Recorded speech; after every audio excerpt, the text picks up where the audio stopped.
ஸ்ரீ குருப்யோ நமக. ஓம் ஸ்ரீ சாய்ராம். அன்பார்ந்த சாய் தொலைக்காட்சி நேயர்களே, உங்கள் பாபா மாமியின் ஆத்ம நமஸ்காரங்கள். பகவான் ஸ்ரீ சத்யசாயி பாபாவின் 100வது ஒரு ஆண்டு விழாவை முன்னிட்டு அவருடைய வாழ்க்கை சரித்திரம், அற்புதங்கள், லீலைகள், மகிமைகள், அவர் கூறிய பொக்கிஷம் போன்ற உபதேசங்கள், இவை எல்லாவற்றையும் நாம் நம் சாய் தொலைக்காட்சியின் மூலமாக கேட்டு அனுபவித்து கொண்டிருக்கிறோம். அந்த வகையில் சென்ற தொடரில்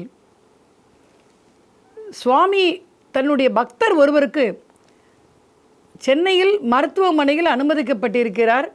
அவருக்கு ஒரு ரட்சையை வழங்க வேண்டும் என்று அங்கிருந்து புறப்படுகிறார்.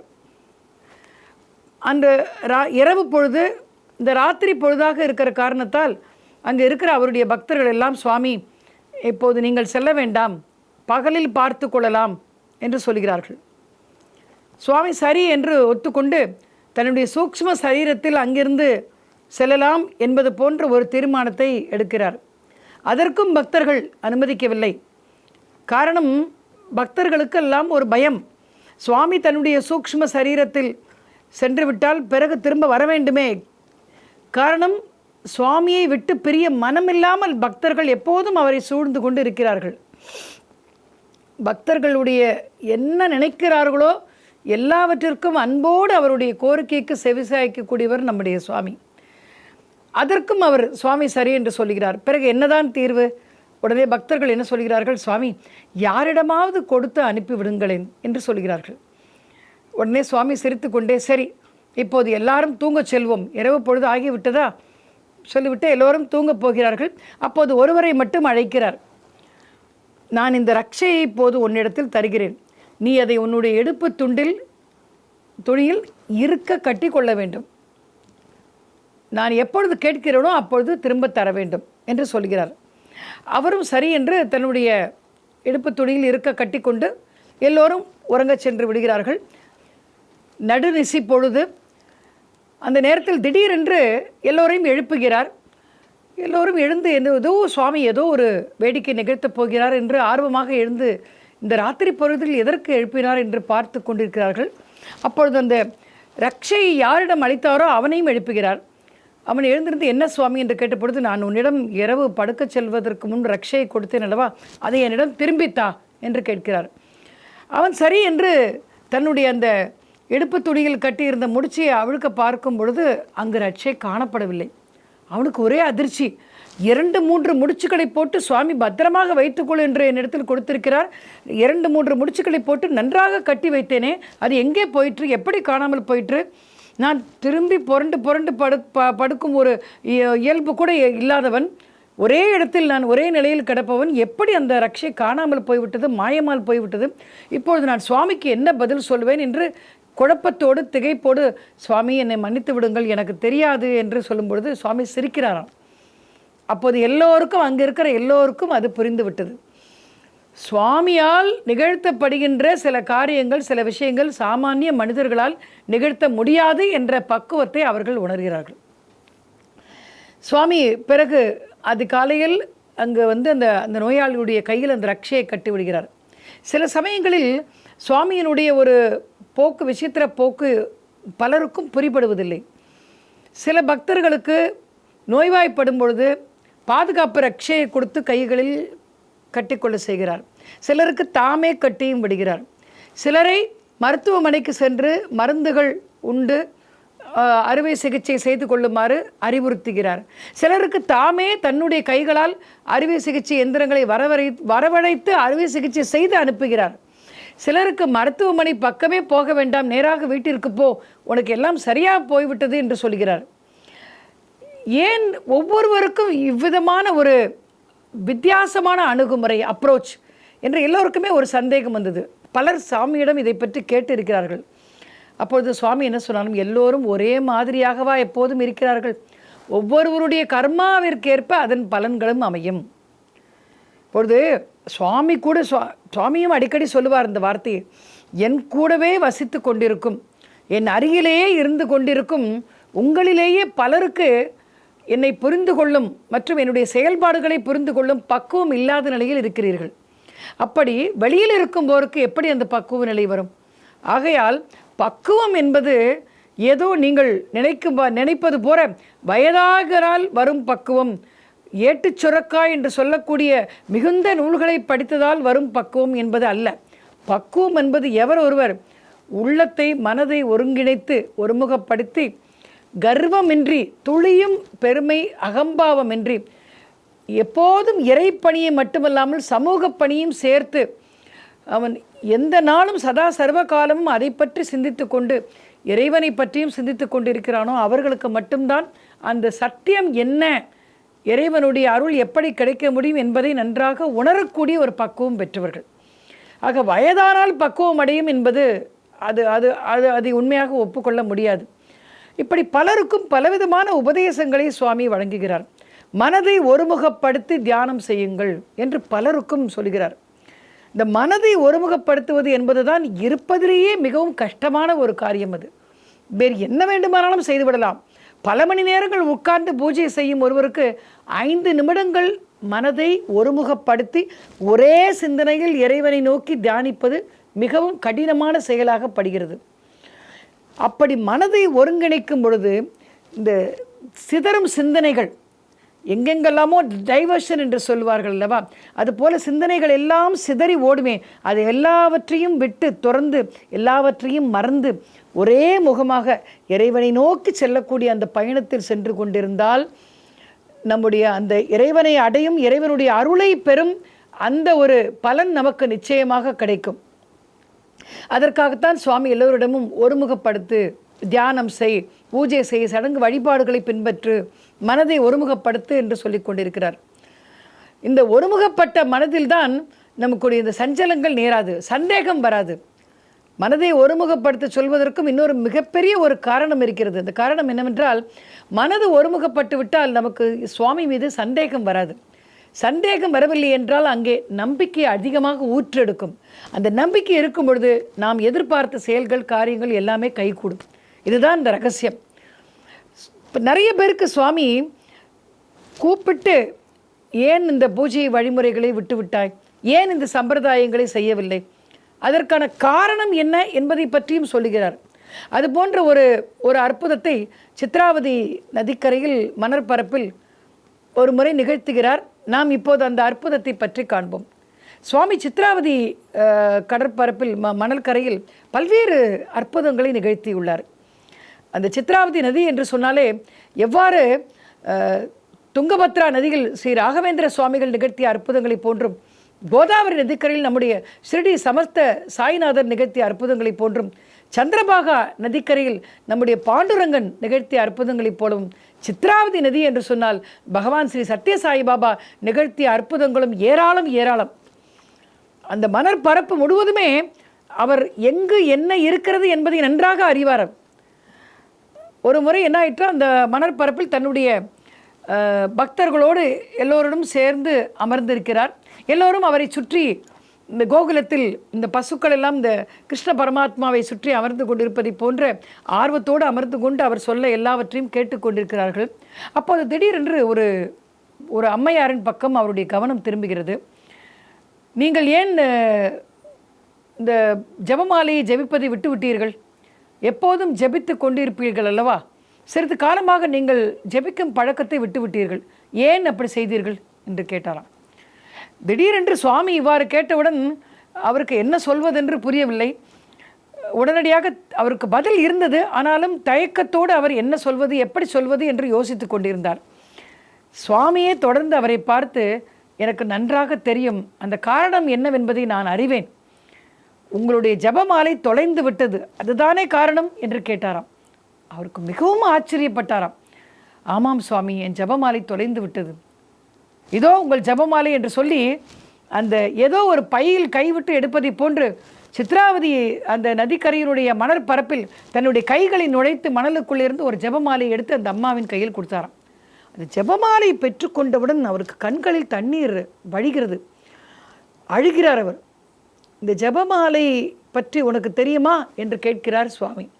ஆமாம் சுவாமி, யார் உடையது, கேட்கும் பொழுது, இது என்னுடைய தாயார் சாகும் தருவாயில் நீ ஜெபித்து கொண்டிரு, உனக்கு எல்லாம் நல்லது நடக்கும் என்று சொல்லி எனக்கு கொடுத்த ஜெபமாலை என்கிறார். எல்லோரும் சுற்றி இருக்கிற எல்லோரும் அப்படி ஒரு ஆச்சரியப்படுகிறார்கள். அவருடைய தாயார் அவருக்கு அளித்த அந்த ஜெபமாலை அவர் எங்கோ தொலைத்து விட்டிருந்தார். அந்த ஜெபமாலை இன்று சுவாமி புட்டபர்த்தியில் சித்ராவதி நதிக்கரையில் உள்ள மணற்பரப்பிலிருந்து எடுத்து அவர் கைகளில் அளித்தார். அப்பொழுது அதை பார்த்து கண்ணீர் விட்டு கொண்டிருந்தார். அவர்களுக்கு சந்தோஷம் தாங்க முடியவில்லை. சிறிது நேரம் கழித்து சுவாமி கேட்கிறார், இந்த ஜெபமாலையை நீ எப்போது தொலைத்தாய், உனக்கு நினைவிருக்கிறதா என்று கேட்டார். சுவாமி, இது தொலைந்து 4-5 வருடங்கள் ஆகிவிட்டது.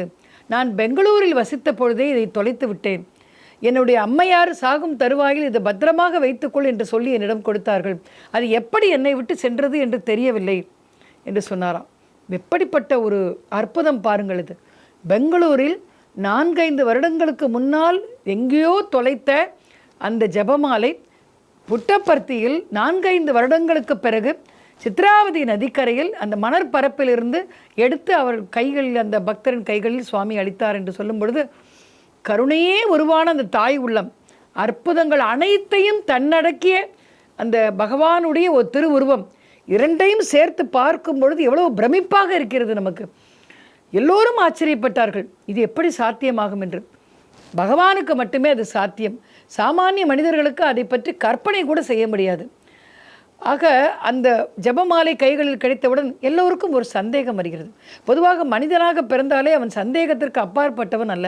இறைவனானாலும் கூட, இறைவனே திருவுருவில் அங்கு நேரடியாக வந்து நின்றாலும் கூட அவரிடமும் சந்தேக கேள்விகளை எழுப்புவது மனிதர்களுடைய சுபாவம். அதை மாற்ற முடியாது. சுவாமிக்கும் நன்றாக தெரியும்.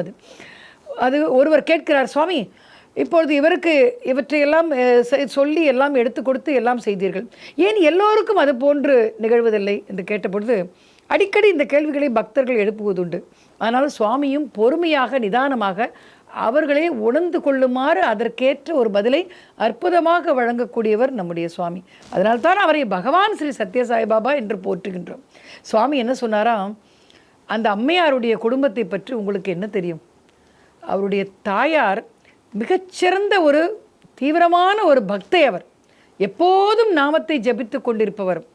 அவருடைய சகோதரர் மிகப்பெரிய ஒரு தவசீலர், எப்போதும் இறைவனை பற்றி தியானம் செய்து கொண்டிருப்பவர். இவரும் ஆன்மீக பயணத்தில் சளைத்தவர் அல்ல. அப்படிப்பட்ட குடும்பம் அது.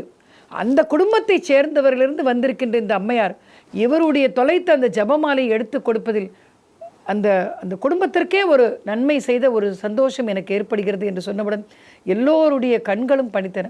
ஓ, இப்படிப்பட்ட ஒரு குடும்பத்தினரா? அந்த அம்மையாருக்கு எவ்வளவு ஆச்சரியம்! என்னுடைய குடும்பத்தை பற்றி துல்லியமாக தெரிந்து வைத்திருக்கும் இந்த சுவாமி, இவரே பரமாத்மா என்று அவ்வளோ சந்தோஷத்தோடு சாஷ்டாங்கமாக சுவாமியை நமஸ்காரம் செய்துவிட்டு சென்றாராம். அப்படிப்பட்ட அற்புதங்கள் எல்லாம், நல்ல பல்வேறு அற்புதங்கள் சித்ராவதி நதிக்கரையில் உள்ள மணற்பரப்பில் சுவாமி செய்து காட்டியிருக்கிறார். சில நேரங்களில் மணற்பரப்பிலிருந்து ஏதாவது ஒரு உருவங்களை எடுத்து சுவாமி அதை பற்றி எல்லோருக்கும் காண்பித்து அது பற்றின தெளிவுரைகள் எல்லாம் சுவாமி வழங்குவாராம். ஆற்று படுகைகளிலிருந்து சில நேரம் வந்து சுவாமியினுடைய பாதங்களில் சில திருவுருவங்கள் வருமாம். நிறைய விஷயங்கள் சுவாமி அங்கே உபதேசம் செய்திருக்கிறார். நிறைய விஷயங்கள் எல்லோருக்கும் எடுத்து சொல்லியிருக்கிறார். இப்படிப்பட்ட அற்புதங்கள் எல்லாம் தொடர்ந்து வந்து கொண்டே இருக்கின்றன. பகவான் ஸ்ரீ சத்யசாயி பாபாவிற்கு குழந்தைகள் என்றால் கொள்ளை பிரியம். குழந்தைகளும் அவரிடம் அந்த காலத்தில் வாழ்ந்த அவரோடு கூட இருந்த குழந்தைகளும் மிகவும் அதிர்ஷ்டசாலிகள் என்றே சொல்ல வேண்டும். அவருடைய பள்ளியில் படித்த குழந்தைகளும் அப்படித்தான். ஒவ்வொரு குழந்தை மீதும் தனிப்பட்ட ஒரு பிரியமும் ஒரு கவனமும் அவர் வைத்திருந்தார். அதுதான் ஆச்சரியத்திற்குரியது. மிகப்பெரிய ஒரு பள்ளியில், அவருடைய பள்ளியில் படிக்கும் குழந்தைகளும் மிகவும் ஒரு சேஃப்டி, செக்யூரிட்டி என்று சொல்வார்களே, மிகவும் பாதுகாப்பாக ஒவ்வொரு குழந்தையும் தன்னை உணர்ந்து கொண்டதுக்கு காரணம் நம்முடைய சுவாமி தான். அந்த குழந்தைகளுக்கு அக்ஷராபியாட்சம் என்று சொல்லக்கூடிய அவருடைய அந்த பிஞ்சு விரல்களை, குழந்தைகளுடைய பிஞ்சு விரல்களை தொட்டு தேன், பால், இவற்றில் நெய், இவற்றில் தொட்டு எழுத்துக்களை எழுதி காண்பிப்பார். மிகவும் அந்த குழந்தைகளுக்கு பிரியமான அந்த பெப்பர்மெண்ட், அந்த சாக்லேட் அவற்றையெல்லாம் வரவைத்து கொடுப்பார். தீபாவளி நேரத்தில் வான வேடிக்கைகளை எல்லாம் காண்பிப்பார். கலை, இலக்கியம், நாடகம் மற்றும் தெய்வாம்சம், தெய்வத்துவம் பொருந்திய புராண இதிகாச காப்பியங்கள், இவற்றிலெல்லாம் நாடகங்களை நடிக்கச் செய்து வசனங்களை பேசச் செய்து குழந்தைகளுக்கு உற்சாகம் ஊட்டுவார். பல்வேறு விதமான கலைகளிலும் இந்த குழந்தைகள் சிறந்து விளங்க வேண்டும் என்று ஆர்வம் காட்டுவார். அந்த குழந்தைகள் உணவு உண்ணும் பொழுது எப்படிப்பட்ட ஒரு பழக்கத்தை கொள்ள வேண்டும், தனி மனித ஒழுக்கம் என்பது எவ்வாறு இருக்க வேண்டும் என்பதையெல்லாம் சொல்லிக் கொடுப்பார். ஒரு முறை சுவாமியினுடைய பள்ளிக்கூடத்தில் படித்து கொண்டிருக்கும் ஒரு குழந்தை இரவு பொழுதில் எழுந்து சென்று வெளியே அந்த சிறுநீர் கழிக்க செல்லும் பொழுது பயந்து கொண்டு வந்ததாம். அப்பொழுது சுவாமி அதனுடைய கையை பிடித்து அழைத்து கொண்டு போய்விட்டு திரும்ப அழைத்து கொண்டு வந்து விட்டாராம். இது பகல் பொழுதில் அதிகாலையில் பொழுது விடுந்தவுடன் எல்லோருக்கும் இது தெரிய வந்ததாம். இந்த அற்புதம் எப்படி என்றால் சுவாமியினுடைய பாத சுவடுகள் அங்கே பதிந்திருந்ததாம். உடனே அந்த குழந்தையை எழுப்பி கேட்ட பொழுது குழந்தை சொன்னதாம், ராத்திரி எனக்கு மிகவும் பயமாக இருந்தது, நான் சுவாமியை வேண்டிக் கொண்டேன், சுவாமி என்னுடைய கைகளை பிடித்து கொண்டு சென்றார், கைகளை பிடித்து கொண்டு வந்து என்னுடைய படுக்கையில் விட்டார் என்று சொன்னாராம். அப்படி ஒவ்வொரு குழந்தையும் தன்னுடைய ஒவ்வொரு பக்தர்கள் சிறு குழந்தையாக இருந்தாலும் வயதானவராக இருந்தாலும் பெண்களாக இருந்தாலும் ஆணாக இருந்தாலும் மாற்று மதத்தை சேர்ந்தவராக இருந்தாலும் வேறு குலத்தை சேர்ந்தவராக இருந்தாலும் தன்னை நம்பி இருப்பவரை ஒருபோதும் சுவாமி கைவிடுவதில்லை என்பதற்கு இது போன்ற பல்வேறு சான்றுகள் இருக்கின்றன. அப்படி குழந்தைகளோடு குதூகலமாக தானும் ஒரு குழந்தையாக அவர் விளையாடுவது பார்ப்பதற்கே ஆனந்தமாக இருக்கும். குழந்தைகள் மட்டுமல்ல, பல்வேறு விலங்குகளையும் சுவாமி வளர்த்தார். அற்புதமாக சுவாமியுடைய ஒரு பேர அன்பை பெற்றிருக்கக்கூடிய ஒரு சாய் கீதா என்ற ஒரு யானைக்குட்டி சுவாமி மேல் மிகுந்த அளவு கடந்த ஒரு பாசத்தை அது கொண்டிருக்கும். அதே போல் சுவாமி மேல் அளவு கடந்த பாசம் கொண்டிருந்த நாய்கள், அந்த நாய்களை பற்றி சொல்லும் பொழுது அவை விரதம் இருக்கும் என்று சொல்லுவார், அவையெல்லாம் சைவ உணவே உண்ணும் என்று சொல்லிக் கொள்வார். அப்படி சுவாமி மீது ஒரு அன்பை செலுத்தாத உயிரினங்கள் வேறு எவையுமே இருக்க முடியாது என்ற எண்ணம் எல்லோருக்குமே அது ஏற்பட்டது. அப்படிப்பட்ட நிலையில் எல்லாரும் பக்தர்கள் எல்லோருமாக சேர்ந்து, சுவாமி நாங்கள் எல்லோரும் கூட்டமாக பெருகிவிட்டோம், உங்களை விட்டு பெரிய மனசில்லை, நாங்கள் எல்லோரும் எல்லா இடங்களிலிருந்தும் அங்கே எல்லா மாநிலங்களிலிருந்தும் உங்களை பார்க்க எல்லோரும் வந்து கொண்டிருக்கிறார்கள், இந்த இடம் நமக்கு போதாது, எத்தனை நாட்களுக்கு நாம் சித்ராவதி நதிக்கரையின் மணற்பரப்பில் அமர்ந்து கொண்டிருப்பது, நமக்கென்று ஒரு மண்டபம் ஒன்று வேண்டும் சுவாமி என்று பக்தர்கள் எல்லோருமாக சேர்ந்து ஒரு கோரிக்கையை வைத்தனர். உடனே சுவாமியும் சரி மண்டபம் கட்டுவோம் என்று சொன்னார். ஆனால் மிகப்பெரிய பொறியியல் வல்லுநர்கள், மிகப்பெரிய ஒரு கட்டிட தொழில்நுட்ப கலைஞர்கள் அவர்கள் எல்லோரும் இந்த கட்டிடத்தை கட்டினார்கள் என்று அவர்களே ஒத்துக்கொள்ளவில்லை.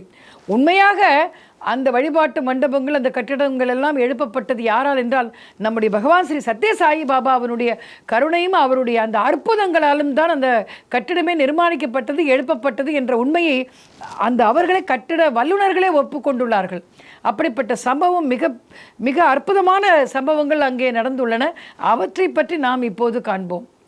ஒரு முறை என்ன ஆயிற்றாம், அந்த வழிபாட்டு மண்டபங்கள் கட்டுவதற்கான பணிகள் துவங்கப்பட்டது. சுவாமி மிகவும் ஒரு துருதுருப்பாக எப்படி செய்ய வேண்டும், எப்படி செய்தால் நாம் அபாயத்தை தவிர்க்கலாம், எப்படி செய்தால் எல்லோருக்கும் நன்மையாக முடியும் என்றெல்லாம் பலவித ஒரு ஐடியாக்கள் என்று சொல்லக்கூடிய ஒரு ஆலோசனைகளை எல்லோருக்கும் வழங்குவது வழக்கம். அவருடைய அந்த மருத்துவமனையில் கூட மருத்துவர்களுக்கே தெரியாத சில தொழில்நுட்ப ஒரு நுணுக்கங்களை சுவாமி அவர்கள் மருத்துவர்களுக்கு வழங்கி இருப்பதை கண்டு அவர்களே ஆச்சரியம் அடைவார்களாம். இப்படி செய்யுங்கள் உங்களுக்கு பிரச்சனை வராது, இப்படி செய்யுங்கள் அந்த நோயாளி உயிர் பெறுவான் என்று மருத்துவர்களுக்கே சில நேரம் கிரகிக்க முடியாத யூகிக்க முடியாத சில நுணுக்கங்களை சுவாமி அவர்களுக்கு சொல்லிக் கொடுப்பார் என்பதையும் பலரும் சாட்சியாக நின்று நேரில் கண்டிருக்கிறார்கள். அப்படி அந்த வழிபாட்டு மண்டபம் கட்ட வேண்டும் என்று எல்லோராலும் ஒருமுகமாக சுவாமியாலும் தீர்மானிக்கப்பட்டது. அந்த அடுவதற்கு வேண்டிய அந்த பொருட்களை எல்லாம் ஒவ்வொருத்தராக கொண்டு வந்து சேர்த்தார்கள். மண்டபம் கட்டுமான பணி துவங்கிய பொழுது இப்பொழுது என்ன ஒரு பிரச்சனை என்னவென்றால், அது எல்லாம் அந்த காலத்தில் அத்தனையுமே கிராமங்கள். இப்போ அந்த கிராமத்தில் மிக பெரிய ஒரு வசதிகள் எல்லாம் கிடையாது. இப்போ இந்த கட்டுமான பணிகளுக்கு இந்த இரும்பு தட்டுக்கள் என்று சொல்லக்கூடிய இரும்பு தகடுகள் மிக பலமாக பல டன் எடையுள்ள மிகப்பெரிய கட்டிடங்களை கட்டுவதற்கு தேவையான அவையெல்லாம் தேவைப்படுகிறது. அவற்றையெல்லாம் கொண்டு வர வேண்டுமென்றால் குறைந்தபட்சம் திருச்சிராப்பள்ளி, நம்ம தமிழ்நாட்டிலிருந்து திருச்சிராப்பள்ளியிலிருந்து ஆந்திர பிரதேசத்தில் உள்ள பெனுகொண்டா வரை புட்டப்பர்த்தியிலிருந்து கிட்டத்தட்ட ஒரு 25-30 மைல் தூரம் இருக்கிறது. அது பெனுகொண்டா என்ற ஒரு கிராமம் வரை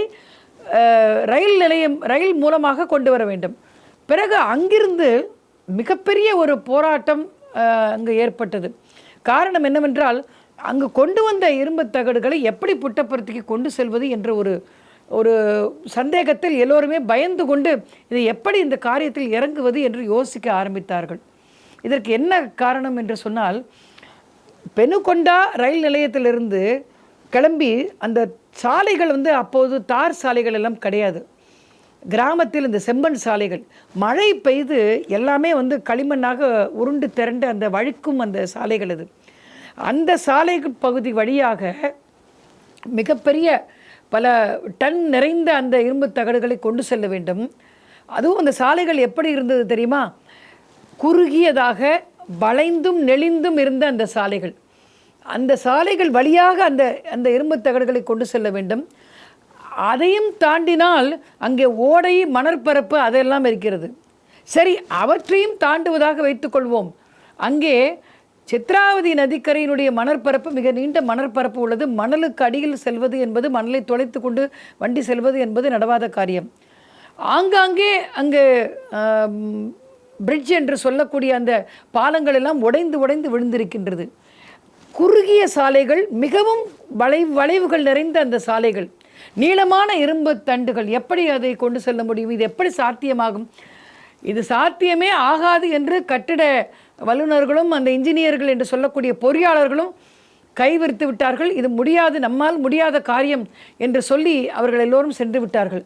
மனிதர்களால் முடியாத காரியம், ஆனால் இறைவனால் எப்படி முடியாமல் இருக்க முடியும்? பகவான் ஸ்ரீ சத்ய சாய் பாபாவினுடைய அற்புதத்தால் அந்த காரியம் இனிதே நிறைவடைந்தது என்றே சொல்ல வேண்டும். அவர் என்ன அற்புதம் செய்தார் என்பதை நாம் அடுத்த தொடரில் நாம் பார்க்கலாம். ஓம் ஸ்ரீ சாய்ராம்.